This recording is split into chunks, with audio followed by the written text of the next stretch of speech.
Hey, what is up YouTube? So today I'm back with another video, and in this video I'm going to be showing you one of my all-time favorite projects, and it's based on an Uno right here. Let me just take this prototype shield off so you can take a look at it. This one's from DF Robot, but I will be using a classic Uno for the tutorial so that you can follow along, so stick around. And the reason this keypad lock is special because it has reset button. I've searched numerous times online for a project like this, but I can never find one. So that's why I'm going to be showing you how to do it, so stick around.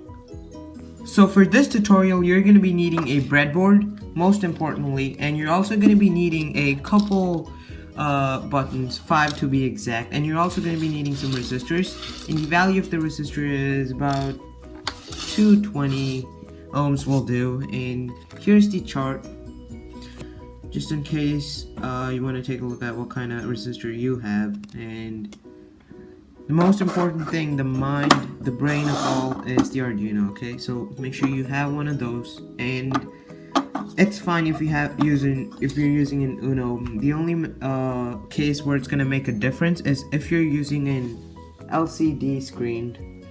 It's gonna look something like this. So this LCD, it differs because it uses different serial clock and serial data ports. So if you're using an Uno, the serial clock is A5, and if you're using a Mega, the serial clock is 21. And it's named on the Mega, so you don't have to worry about that. Just in case you don't know what the serial clock and serial data for Uno is, I've written it down right here. It's the analog pin 5 and analog pin 4. So let's get into the circuitry. So you're gonna take a breadboard. First off, you're gonna place the button right there, so that half of it is on the other side and half is on the other side. So next, you're gonna take a resistor and you're gonna put it in any one of the pins like that, and you're gonna connect it to the negative terminal like that. Okay, so this is called a pull down resistor. You're gonna need this in case you don't want the current to alternate and give you different signals every time it reads the button. And what you're gonna do is right there, the same row you connected to is where your digital output is gonna go to. So let me draw that out and show you what I mean. Let's use this one.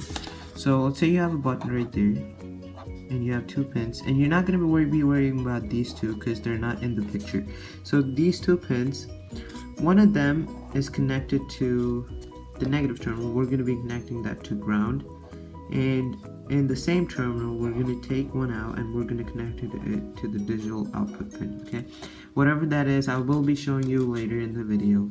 And this pin is going to go to 5 volt. Okay, so this right here, digital output, Arduino Mega has about 52 of those. Yeah, that's a lot. So we have 5 buttons, right? So the first one is going to be going to 2, the next one is 3, 4, and 5. The code order should be in this order. So, and then we have the reset button, which is the 5th button, and it's going to go to digital output pin number 9. And these are all LEDs. All these 6, they're all LEDs. If you want to use 3 LEDs, that would be fine, because I've given you the code right here. So if you're using 3 LEDs, go ahead and connect them up in this order. So just 8, 6, 7, and whatever color you want. And in this case, I'm using an RGB for this tutorial because I just want to use 3 LEDs. But if you're using 6 individual LEDs, you can just use this. I've commented in the code, and you can go take a look at that. I will put the code in the description below, and I will go over the code in the next video, so stick around for that. So let's go ahead and connect these up. So exactly what I've done here, except there's a 5 volt pin that goes from the other one. I've connected the entire circuit over here. So I know it looks a lot complicated, but it's actually pretty simple. Let me explain the circuit to you guys. So what I've done here is, as I've told you in this right here, I've connected them all up, and the pin goes from ground and 5 volts to 5 volts and ground. And what I haven't told you is the LED. I haven't specified what pin it goes to, so I have the RGB right here. It's a surface mount resistor. I like it because it's simple and it's like really small. And I have 4 pins coming out. This one goes to the ground, and these 3 are the colors. So let's say the color LED lights up. This one is green, this one is red, and this one is blue. So that's how it is, and I've connected them up according to the pin right here. So green in this case right there goes to pin number 8 as specified here, and red goes to pin number 7, because these are the lights you want, they're corresponding to their function. Okay, so blue goes to 6, and that's what I've connected up there. Now we're gonna connect the LCD screen. Let me get, if you want to get a good look at that, there you go. Now let me get that out of the way. So now we're going to take a look at connecting the LCD. So if you're using a Mega, use the pins 20 and 21. And if you're using a Uno, all you're going to be using is, so let me just get some focus right there. Okay, so ground, VCC, serial data, and serial clock. So ground's going to go to, well, the negative terminal, or you could just connect it up right here, because this entire line is connecting that to the ground and connecting the serial data and the serial clock according to the chart I showed you previously.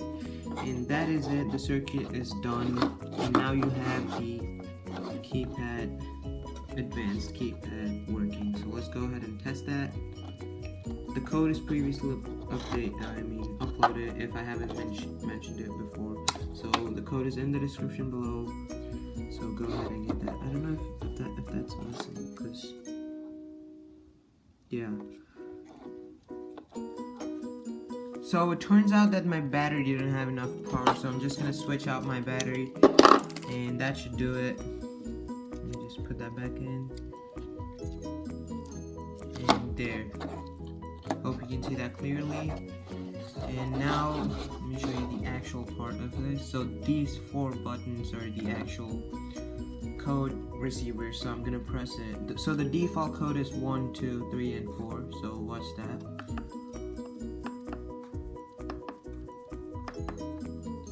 So as it turns out that I didn't even connect the reset button. Alright, hold up. Let me just connect that to pin number 9. And let's reset the entire thing. Like that. Yep, there we go. So let's test it one more time. So let's enter the wrong code, for example. Yep, access denied. Now let's try resetting it. So now in order to reset it, you have to enter the original code, which is 1, 2, 3, and 4. So now if that was right, our code gets accepted, and now we get to enter the new code. I'm gonna make it just 4 times the 3rd pin.